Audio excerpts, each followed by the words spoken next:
Hi friends, welcome back to our channel.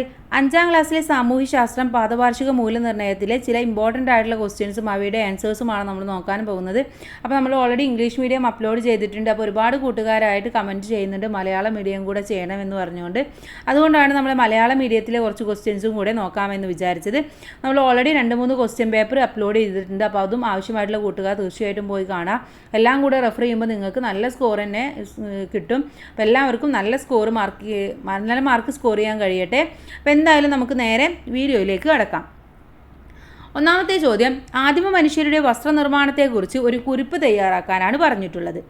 വേട്ടയാടി ജീവിച്ചിരുന്ന കാലത്ത് സ്വന്തം ചുറ്റുപാടുകളിൽ നിന്ന് ലഭിച്ച വസ്തുക്കളായിരുന്നു മനുഷ്യർ വസ്ത്രമാക്കി ഉപയോഗിച്ചിരുന്നത്. പുല്ല്, ഇലകൾ, മരത്തൊലി, മൃഗങ്ങളുടെ തോല് എന്നിവ ഉപയോഗിച്ച് വസ്ത്രങ്ങൾ ഉണ്ടാക്കി. മൃഗങ്ങളുടെ കൊമ്പ്, തോല്, തോല് എന്നിവ സൂചികളാക്കി വസ്ത്രം നിർമ്മാണത്തിനുള്ള ഉപകരണങ്ങൾ ആക്കി. മൃഗങ്ങളുടെ തോല്, രോമം എന്നിവ വൃത്തിയാക്കിയും മയപ്പെടുത്തിയും അവർ വസ്ത്രങ്ങൾ ധരിച്ചു. ഓക്കെ, അപ്പോൾ ഇതൊക്കെയായിരുന്നു പണ്ട് കാലത്ത് ആദിമ മനുഷ്യർ വസ്ത്രങ്ങളായിട്ട് ഉപയോഗിച്ചിട്ടുണ്ടായിരുന്നത്. ഇനി വസ്ത്രനിർമ്മാണത്തിൻ്റെ പുരോഗതി, അതിൻ്റെ ചരിത്രത്തെക്കുറിച്ച് വിശദമാക്കാനാണ് പറയുന്നത്. ആദ്യകാലങ്ങളിൽ പരുത്തി, ചണം എന്നിവയിൽ നിന്ന് നിർമ്മിച്ച നൂലുകൾ ഉപയോഗിച്ച് കൈകൊണ്ട് മാത്രമാണ് തുണി നിർമ്മിച്ചിരുന്നത്. മരം കൊണ്ട് നിർമ്മിച്ച തറികൾ ഉപയോഗിച്ച് തുണി നിർമ്മിക്കുന്ന രീതി പിന്നീട് വികാസം പ്രാപിച്ചു.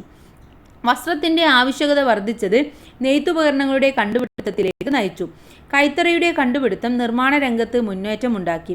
നീലം ചെടിയിൽ നിന്നും ഉണ്ടാക്കിയ ചായം കൊണ്ട് വസ്ത്രങ്ങൾക്ക് നിറം നൽകി.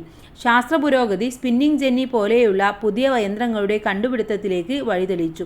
ജനസംഖ്യാ വർധനവ് വസ്ത്രങ്ങളുടെ ആവശ്യം വർദ്ധിപ്പിച്ചു. കൈത്തറിയുടെ സ്ഥാനത്ത് യന്ത്രത്തറികൾ വന്നു. ഇങ്ങനെയായിരുന്നു പണ്ടത്തെ വസ്ത്രനിർമ്മാണത്തിൽ നിന്നും ഇന്ന് കാണുന്ന പുരോഗതിയിലേക്ക് മനുഷ്യർ എത്തിച്ചേർന്നത്. അപ്പോൾ ഒരുപാട് ഉപകരണങ്ങൾ, ശാസ്ത്ര പുരോഗതി ഉണ്ടായതോടു കൂടിയിട്ട് വസ്ത്രമേഖലയിലും ഒരുപാട് പുരോഗതി ഉണ്ടായി. അതുപോലെ തന്നെ ജനസംഖ്യയുടെ വർധനവ് വസ്ത്രങ്ങളുടെ ആവശ്യകത കൂട്ടുകയും ചെയ്തു. ഇനി പീലിയുടെ കൂട്ടുകാരൻ പല വ്യത്യസ്ത ജീവിത സാഹചര്യങ്ങളിൽ നിന്ന് അടുപ്പമുള്ള കൂട്ടുകാരായവരാണ്. ഇവരെ സുഹൃത്തുക്കൾ ആവാൻ ഇടയായ സാഹചര്യം സങ്കല്പിച്ച് എഴുതാനാണ് പറയുന്നത്. അപ്പോൾ നമുക്കറിയാം പല അന്യ സംസ്ഥാനങ്ങളിൽ നിന്ന് വന്നവർ പോലും പീലിയുടെ കൂട്ടുകാരായിരുന്നു അല്ലേ. അപ്പോൾ എങ്ങനെയായിരുന്നു ഇവർ ഇത്രയും സുഹൃത്തുക്കളായത് എന്നാണ് ചോദ്യം. എന്തൊക്കെ കാര്യങ്ങളാണ്? വ്യത്യസ്ത പശ്ചാത്തലത്തിൽ നിന്ന് വന്നവരാണെങ്കിലും അവർ പരസ്പരം ബഹുമാനിക്കുകയും വിശ്വസിക്കുകയും മനസ്സിലാക്കുകയും അംഗീകരിക്കുകയും പരസ്പരം നന്നായി ആശയവിനിമയം നടത്തുകയും ചെയ്യുന്നു. അതുപോലെ തന്നെ ഒരുമിച്ച് സമയം ചെലവഴിക്കാനും പരസ്പരം സഹായിക്കാനും ഇഷ്ടപ്പെടുന്നത് കൊണ്ടാണ് ഈ സുഹൃത്തുക്കൾ ഇത്രയും അടുപ്പത്തിലായത്. അപ്പോൾ ചിലപ്പോൾ നിങ്ങളോട് ചോദിക്കും, നിങ്ങളും നിങ്ങളുടെ സുഹൃത്തുക്കളും തമ്മിൽ എന്തുകൊണ്ടാണ് ഇത്രയും അടുപ്പമായത് എന്നൊക്കെ ചോദിച്ചാലും ഇതേപോലെ നിങ്ങൾക്ക് എഴുതാം. ഇനി പീലിയുടെ ഗ്രാമം എല്ലാവർക്കും ഒരു പുത്തൻ ഉണർവായിരുന്നു. എന്തൊക്കെ കാഴ്ചകളാണ് പീലിയുടെ ഗ്രാമത്തിലുള്ളത് വിശദീകരിക്കാനാണ് പറഞ്ഞിട്ടുള്ളത്. പീലിയുടെ ഗ്രാമം വളരെ ശാന്തവും മനോഹരവുമാണ്. ധാരാളം കുളങ്ങളുണ്ട്. ഈ കുളങ്ങളിൽ കുട്ടികൾ നീന്താൻ പഠിക്കുന്നു. ധാരാളം നെൽപ്പാടങ്ങളുണ്ട്. കൊയ്ത്തിനു ശേഷം രണ്ടാം വിളയിറക്കുന്നതിനായി ഉഴുതുമരിച്ച വയലിൽ കാളപ്പൂട്ട് മത്സരങ്ങൾ നടക്കുന്നു. ഗ്രാമവാസികൾക്ക് സാധനങ്ങൾ വാങ്ങാനും അവർ ഉണ്ടാക്കിയവ വിൽക്കാനും ആഴ്ച ചന്തകൾ ഉണ്ട്. ഗ്രാമത്തിൻ്റെ ഭംഗിയും ശാന്തതയും എടുത്തു പറയേണ്ടതാണ്. അപ്പോൾ പീലിയുടെ ഗ്രാമം എന്ന് പറയുന്നത് ഇത്രയും മനോഹരമായ കാഴ്ചകളുള്ളതാണെന്ന് പറഞ്ഞുകൊണ്ട് എഴുതാം. അപ്പോൾ ഇതും നമുക്ക് 2-3 ക്വസ്റ്റ്യൻ പേപ്പർ അനലൈസ് ചെയ്തപ്പോൾ ഈ ചോദ്യം വന്നിട്ടുണ്ടായിരുന്നു. അപ്പോൾ കൂട്ടുകാർ നന്നായിട്ട് പഠിക്കുക. ഇനി ആദിമ മനുഷ്യർക്ക് സ്ഥിരവാസം ഉറപ്പിക്കാൻ എങ്ങനെയെല്ലാം സഹായകമായി, എന്തൊക്കെ കാര്യങ്ങളായിരുന്നു അവർക്ക് സഹായിച്ചിട്ടുണ്ടായിരുന്നത് എന്നാണ്. ജലലഭ്യത, വളക്കൂറുള്ള മണ്ണ്, അനുകൂലമായ കാലാവസ്ഥ, മൃഗങ്ങളെ ഇണക്കി വളർത്താൻ സാധിച്ചു. ഭക്ഷ്യവസ്തുക്കൾക്ക് ബുദ്ധിമുട്ടുണ്ടായിരുന്നില്ല.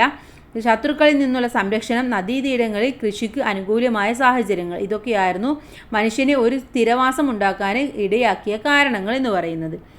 കച്ചവടത്തിൻ്റെ വ്യാപനം വിദൂരദേശങ്ങൾ തമ്മിലുള്ള ഭക്ഷ്യവസ്തുക്കളുടെ കൈമാറ്റത്തിലേക്ക് നയിച്ചത് എങ്ങനെയൊക്കെ ആയിരുന്നു? ഭക്ഷ്യവസ്തുക്കളുടെ കൈമാറ്റം ഒരു പ്രദേശത്ത് മാത്രമായി ഒതുങ്ങി നിന്നിരുന്നില്ല. ദേശങ്ങൾ കടന്നും ഈ കൈമാറ്റം വ്യാപിച്ചിരുന്നു.